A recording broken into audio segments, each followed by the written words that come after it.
right, mediumship number 112. Hope after the election. That is the subject of today's video. As always, please like it, subscribe, click the subscribe button. All those things help other people to see these videos. So, what does this have to do with mediumship? Not much, but everyone is affected by it. All of our lives are affected by it, even people outside of the US, because our economy affects the world's economy. So, just like I'm qualified to talk about mediumship, understanding the economy and managing other people's money is what I do for a living. That's been my regular day job for most of my life. And so that's on the economic side. And on the political side, I'm one of the people responsible for same-sex marriage becoming legal in the United States. My husband and I were very involved in that for most of our adult lives. I know Evan Wolfson, the attorney who argued the case before the U.S. Supreme Court. So I have ideas. I'm fairly well informed. And in this video, I want to touch on three things quickly. I'm not going to dwell on anything. First, I want to talk about a couple of reasons why not to completely despair in your fellow Americans if you're doing that right now. And then just some really basic economic things. And lastly, what I get psychically about the next coming few months. So, reasons not to despair in the character of your fellow Americans. I think we all need to remember, nobody's saying this, so I'm going to say it. We all need to remember that Trump is a billionaire with billionaire friends, and he has campaigned for this job for years and years. And she campaigned for a few weeks, and it still came out as close as it did. That's how I look at the situation. It was really close given the amount of time that they both had to apply for or convince people to give them this job.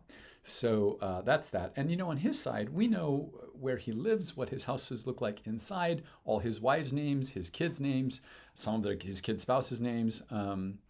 Like him or not, he is very well known in American culture. And for most people, Harris kind of came out of nowhere.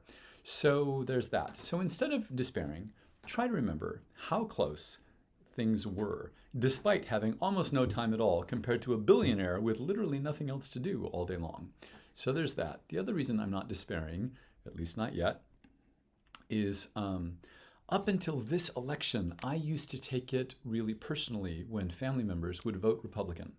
There'd be some idiot up there campaigning, trying to get elected, saying, I think we should not have same-sex marriage, or we should outlaw same-sex marriage. And, knowing that I'm in a relationship with a man, I've been with the same man for most of my life, most of my entire life, not just most of my adult life at this point. And some of them, like one actually had the audacity to say to me, well, you can't just be, a one-issue voter.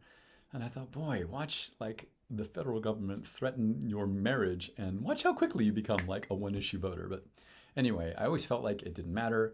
I didn't matter to them. They didn't care enough about the subject. Some of them were homophobic. I had lots of reasons. But in this election, Republican politicians were explicitly clear that they are going to cut Social Security. And I know a lot of elderly Republicans who need every single penny of their Social Security, and they voted Republican. So they voted to cut. They didn't, in their heads, they didn't vote to cut their own benefits. They were voting the way they've always voted. But you don't know them, I know them. They're going to howl when their benefits are cut. And it's easy to be vindictive about that, right? You screwed yourselves over and you did this to yourselves and you deserve what you get. I encourage you not to do that. Think about this. This is what this says to me. Old people in particular that I know who voted Republican, which is going to cut their Social Security benefits, that tells me there is a fundamental misunderstanding of government among millions and millions of Americans. And it may not be as personal to you as you might think it is because of the demographic that you fit into. So think about that. On a very, very basic, quick financial lesson, we all hear the words million and billion tossed around a lot in our society, but most people, even people who work in finance, don't really get how different those numbers are.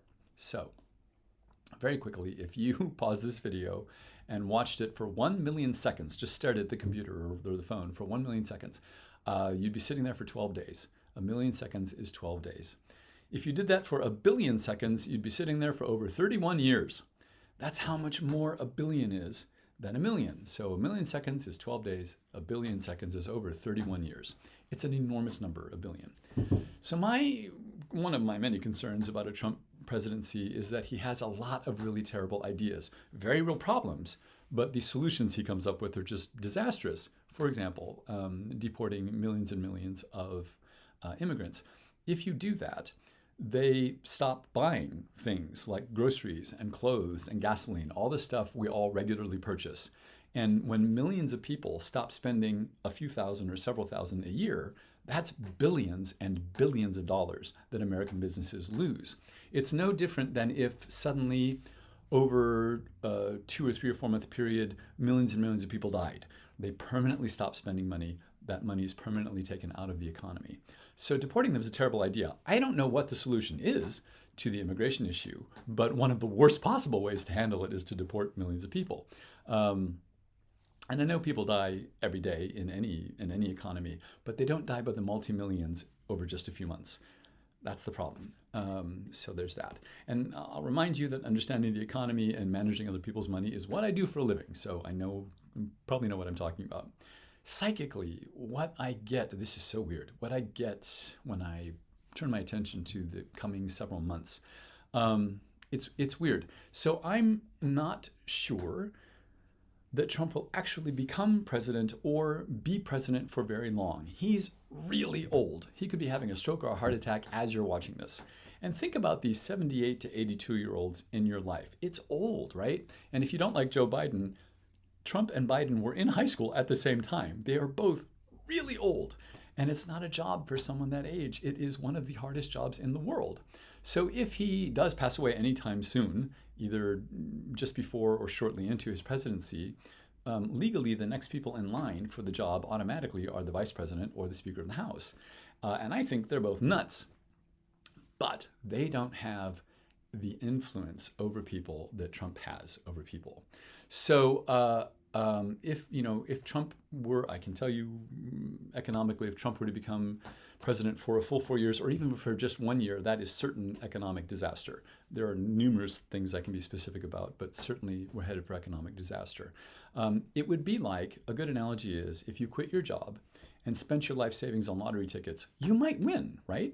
But the most likely scenario would be financial disaster for yourself. It's the same likelihood for America with Trump. He has a lot of wacky financial ideas. So there's that. So here's the thing. Since that's a fact, and it is, why do I not sense economic disaster on the horizon? I don't. So, and if you voted for Trump, you probably think, because it'll be great with him. It won't. You just have to trust me on that. I would not trust that man with a lemonade stand. I'm not exaggerating. He inherited over $100 million from his dad and filed for bankruptcy multiple times. You got to work to be that bad at managing money. So really, he's just sort of played at being a businessman for his whole life, while others did work, around him. So I do not sense economic disaster anytime soon. And that is a certainty if Trump is president for any length of time. So I don't know what's coming. But I will say this, I am not as anxious as most liberal people seem to be. So these are my thoughts. And I guess the final thing I want to say, this is really hard for me, especially all the years that I was working toward the legalization of same-sex marriage. You cannot sway people's opinions by shunning them, by cutting them out of your life. You really do have to stay in relationship with people to change their minds. And that's really hard when the decisions they are making so dramatically affect your life. So that's that. As always, please like or comment or click subscribe, and see you next time.